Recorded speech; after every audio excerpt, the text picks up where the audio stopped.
Hi guys, Amanda Griffey here with today's Tip, Trick, or Tool Tuesday, and today I want to talk about the different types of colored pencils. This was one thing that I really didn't know a lot about when I got started seriously with colored pencil. I had a little bit of knowledge, but I had a lot to learn when it came to different types, and I'm not talking different brands, I'm actually talking about different types. So the different types of binders and pigments that are in colored pencils and how they behave. So the first one we'll talk about is watercolor pencils, and this is a Staedtler Carrot, and these are the pencils that really kind of got me started as a kid with colored pencil. I fell in love with these even though I really didn't use them much as watercolor. I loved the rich pigment. But these really are just watercolor in a stick. They're really pretty cool, so I'm going to put some down here, and I just have a little bit of water here on my paintbrush, and I'm just going to paint over it. And as you can see, it just turns to paint. And that is super cool for lots of reasons. I don't use these a lot, but once in a while to put in block in some big background color, or if I'm just doing a quick color sketch, I might use those. The other type is what we call an oil-based pencil, and there's only a couple of brands of these. All pencils have some amount of wax binder in them to create the core, but some have more wax than others.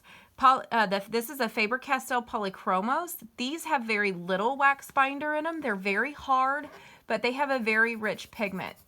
So they make beautiful, rich, smooth color. But sometimes they can be a little difficult to layer with because they don't build up as much layers in them as the more wax-based pencils do. You really have to put layer after layer after layer down to really get that intense, rich color that you're looking for sometimes, or at least that I like.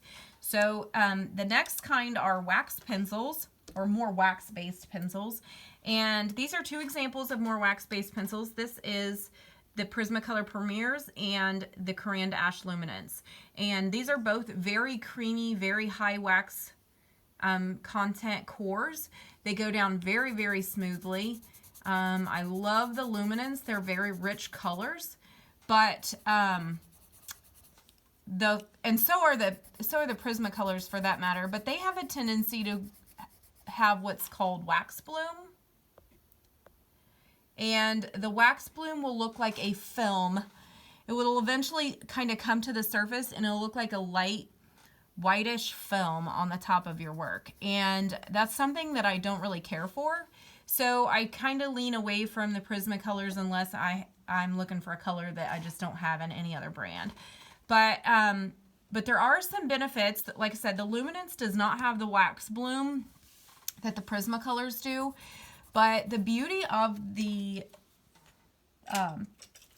wax colors is they're really cool. They layer really nicely and they blend really well, but they also lay on top of the other brands pretty well. So the Luminance especially has some really great opaque light colors. Like their white is just incredibly opaque, and you can actually layer it over top of darker colors because of that wax binder in them. And so see here over the Prismacolor, it doesn't work quite as well.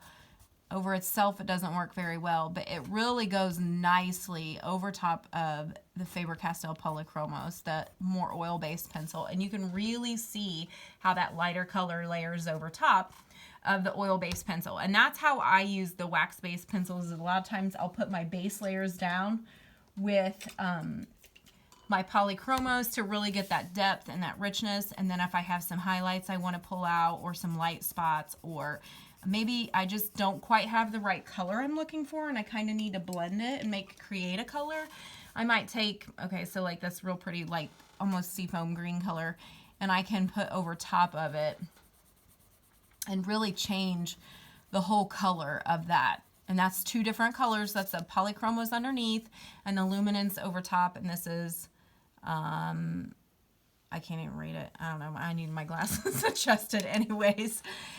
You can really do some cool stuff. And then you can even layer even more light colors over top of it if you'd want. But the wax pencils really lay nicely over top of the more oil-based colors. It's hard to know what brands are what because they don't really say in in the descriptions in catalogs and online and that sort of thing. So you kind of have to know. This is something that's discussed a lot in a lot of the colored pencil Facebook groups is what pencils are more wax-based and what pencils aren't. And so kind of the standard is the polychromos are have the least amount of wax. I believe Derwent has a new line of colored pencils. I'm not familiar with them. I've not used them. I've heard rave reviews about them. A lot of the pros really, really love them. And I don't think they're as waxy as some of the other brands. I think they're more similar to the polychromos. And, but then the luminous, like I said, the crayon to ash luminous, the crayon to ash Pablos are also a nice wax-based pencils, and the Prismacolor Premiers. So those are more the ones that I use over top of my other colors. So, and then all of them will go over, you can use them over top of your watercolors. So, like I said, I don't use the watercolors a whole lot. Once in a blue moon, I'll use them if I have a weird color I'm looking for, and that's the only thing I have, or if I'm blocking in a big background or something. But anyways, that's what I wanted to share with you guys today, was the little bit about the differences of the different types of colored pencils and how they're used and how they can work for you in your own work. So I hope that was helpful, and I will see you guys next week. Thanks.